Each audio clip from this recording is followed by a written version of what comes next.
Hello दोस्तों, मेरा नाम चंद्रशेखर है और आज के वीडियो में हम बात करेंगे पुर्तगाल के फैमिली रीयूनिफिकेशन वीज़ा की, जिसको हम D6 वीज़ा भी बोलते हैं। तो अगर आप प्लान कर रहे हैं अपनी फैमिली को इंडिया से पुर्तगाल बुलाने के लिए तो आप इस वीडियो को ध्यान से देखना, या अगर आप इंडिया में हैं और आप अपने स्पाउस को या फैमिली को ज्वाइन करने के लिए पुर्तगाल जाने का प्लान कर रहे हैं तो भी आप इस वीडियो को ध्यान से देखना। मैं इस वीडियो में आगे बढ़ने से पहले आपसे रिक्वेस्ट करूंगा कि आप हमारे YouTube चैनल को ज़रूर सब्सक्राइब करिएगा और मेरे इस चैनल पे पुर्तगाल के बारे में और यूज़फुल वीडियोज़ भी है जो आप देखना। अब देखिए, ये जो वीज़ा है जिसको D6 वीज़ा बोला जाता है, इसको फैमिली रीयूनिफिकेशन वीज़ा भी बोला जाता है। अब ये वीज़ा आपकी जो फैमिली है इंडिया में, वो इस वीज़ा को अप्लाई करके पुर्तगाल आ सकती है आपको ज्वाइन करने के लिए। अब पहले मैं आपको बता देता हूँ कि कौन आपकी फैमिली में आता है। आपकी वाइफ, आपके बच्चे जो आप पे डिपेंडेंट हैं जिनकी एज 18 साल से कम है, और कुछ केसेस में आपके पेरेंट्स भी आ सकते हैं, लेकिन आपको प्रूव करना पड़ेगा कि वो आप पे डिपेंडेंट हैं। तो अभी हम नॉर्मली फोकस करेंगे आपकी इमीडिएट फैमिली यानी आपके स्पाउस पे और आपके बच्चों पर। अब सबसे पहले मैं आपको बता देता हूँ जो डॉक्यूमेंट्स आपको पुर्तगाल से चाहिए। हम मान के चलते हैं कि आप ऑलरेडी पुर्तगाल में हैं, तो सबसे पहले आपको चाहिए आपका रेजिडेंस परमिट। आपके पास रेजिडेंस परमिट होना चाहिए, तो आपको आपके रेजिडेंस परमिट की कॉपी चाहिए।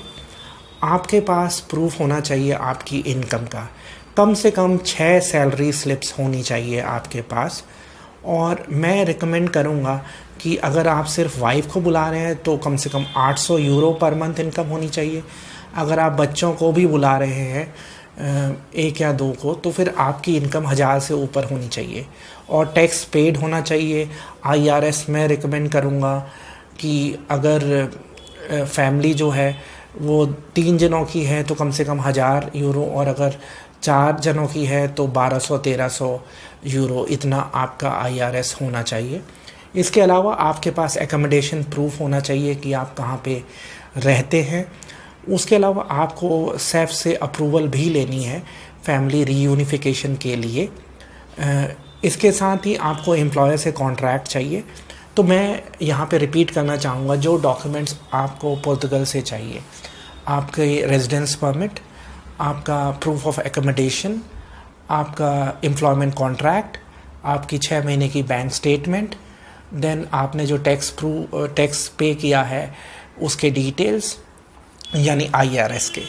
तो अब हम बात करते हैं इंडिया में आपको क्या क्या डॉक्यूमेंट्स चाहिए, आपकी फैमिली को क्या क्या डॉक्यूमेंट चाहिए।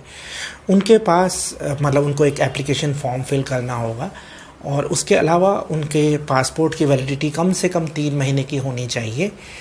अब उसके अलावा उनके पास 2 फोटोग्राफ उनको चाहिए वाइट बैकग्राउंड की, और अगर उनका पहले कोई पासपोर्ट रहा है उसकी भी कॉपीज़ चाहिए। इसके अलावा ट्रैवल इंश्योरेंस चाहिए उनको, क्योंकि कभी भी आप किसी शेंगन कंट्री में ट्रैवल करते हैं तो आपको ट्रैवल इंश्योरेंस लेना पड़ता है। वो आप ऑनलाइन भी ख़रीद सकते हैं, उस पर हम अलग से एक प्रोग्राम करेंगे ट्रैवल इंश्योरेंस पे जो शेंगन कंट्रीज़ के लिए एप्लीकेबल होता है। फिर आपको प्रूफ ऑफ रिलेशनशिप चाहिए।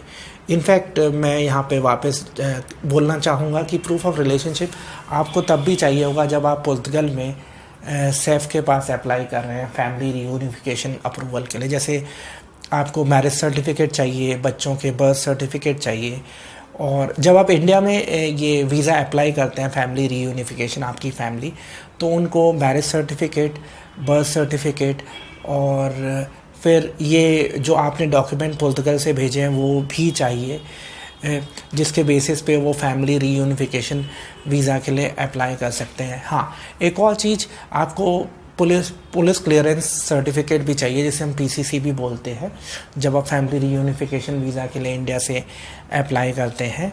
और उसके अलावा अगर आपके पास कोई बैंक स्टेटमेंट है आपकी इंडिया की, वो भी आप लगा सकते हैं। और इसके अलावा जो जैसे अगर माइनर कोई अकेला ट्रैवल कर रहा है तो उसके लिए ऑथराइजेशन चाहिए पेरेंट्स का कि वो वीज़ा के लिए अप्लाई कर सकता है। और ट्रैवल कर सकता है। डॉक्यूमेंट्स आपके अपोस्टाइल्ड होने चाहिए, इस बात को आप ध्यान रखेंगे। और इंश्योरेंस का उसके अलावा आप एक कवर लेटर लिख सकते हैं जिसमें आप मेंशन कर सकते हैं कि मैं अपने स्पाउस को ज्वाइन करने के लिए जा रहा हूँ या जा रही हूँ अपने बच्चों के साथ। तो ये सारे डॉक्यूमेंट्स हैं और ये जो डॉक्यूमेंट्स की चेकलिस्ट है आप डिस्क्रिप्शन में भी देख सकते हैं।